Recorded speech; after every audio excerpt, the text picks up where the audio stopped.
So, my name is Stelazar, and let me give you a little introduction to what the series is supposed to be or is about. I'm planning on playing Destiny 2. I don't know anything about the Destiny series. I played about 10 minutes of the first one, and I realized I'm making this video a little bit too late. It should have probably been before everything was put out there as far as the first several videos. Things I noted. At least I want to get across.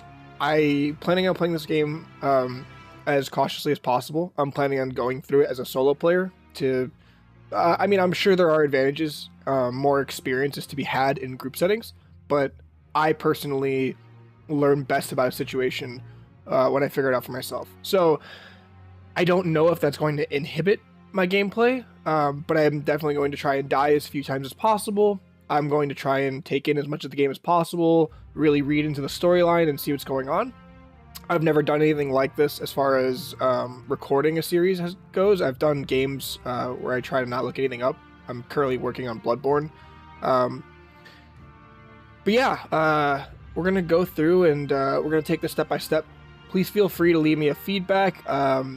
The videos, the first several videos, 1 through I think 3 or 4 of episodes 1 through 3 or 4 of day 1 are pretty me getting my bearings down. So feel free to leave a comment or let me know what I can improve on. But as the videos go on, they do get better. So bear with it if you are interested in the content and you do like me as a host. The only thing I know about Destiny so far is the amount of time I've played up until now, being just the recorded videos, and I played about 10 minutes of Destiny 1, the first one that came out. I know that it's very Halo-esque, and I attribute that to being a game created by Bungie, now owned by Activision Blizzard.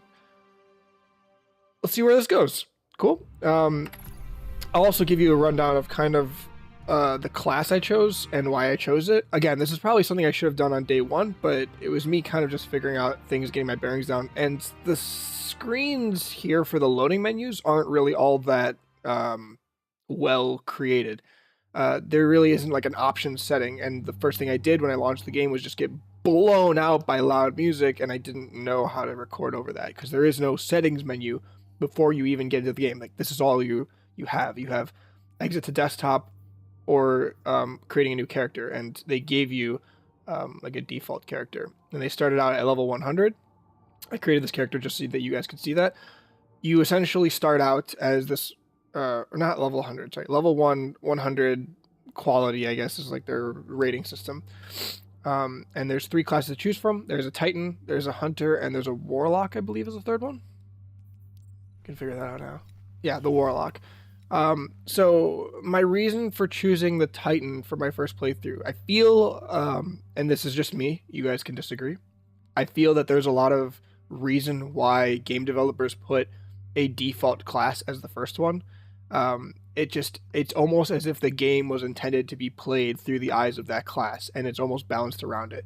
Now, my personal playstyle oftentimes is more of the sneaky approach from behind, bastard approach, and cut people down while they're not looking. However, as a solo player, I figured I may want a little bit more of a defensive element, and the Titan offers things like deployable shields and invulnerability modes for their specialty, which something I probably couldn't have told you in my first 5 minutes walking into the game, because I didn't have any knowledge of it. I didn't look up anything. So I chose the Titan. Otherwise, if I were to play this again or I were to be in a group setting, I'd probably go Hunter. I think Dark Souls, the series in general, has tainted my views of the Warlock or Caster class. It just, in a game that is so strictly melee and weapon oriented, to stick in a magic class in there doesn't seem as balanced. And if it is balanced, it would be very difficult. I don't know. I haven't seen the game. I couldn't tell you. I haven't seen other players' experiences. But I don't think even still that the classes have as much of a contribution to your experience. They might have a little bit of the way that you play throughout each of the scenarios, but for the most part, it seems that a lot of the times, especially as a solo player, you're really just working towards an objective and gunning down a group of people who are very aware of your existence. So I think the real aspect of the class comes in when you're using those abilities, when you're as a Titan deploying your shield, as a, you know, whatever a Warlock would be dropping a bomb or something, you know, this is all based on that character's ability. So we're going to take it a shot. We're going to give it a shot. We're going to try this Titan out. We'll see how it goes. And, you know, who knows, maybe once I've gotten enough information on my belt, I can go back and reassess my decision as to whether Titan was the correct choice or not. But for now, I think that should be a good high-level explanation of kind of the route that I'm taking. So this is my character so far. He's, I guess, a quality level of 46. I think this is based, they use this number to let you know whether or not you're qualified for a given quest. So they'll have like an expected gear quality rating, kind of like they do in World of Warcraft, where if you don't meet that requirement, oftentimes they'll restrict you or recommend that you go find something a little bit more your level. I don't know for sure. Again, this is all speculation. I haven't looked up anything. This is just from what I've experienced so far, getting up to level 5 as a 46 quality, we'll call it quality for now, player. So yeah, let me know if you guys think this is a good idea or a bad idea, or what you think about the series. This is Starlozar signing out, and see you next time.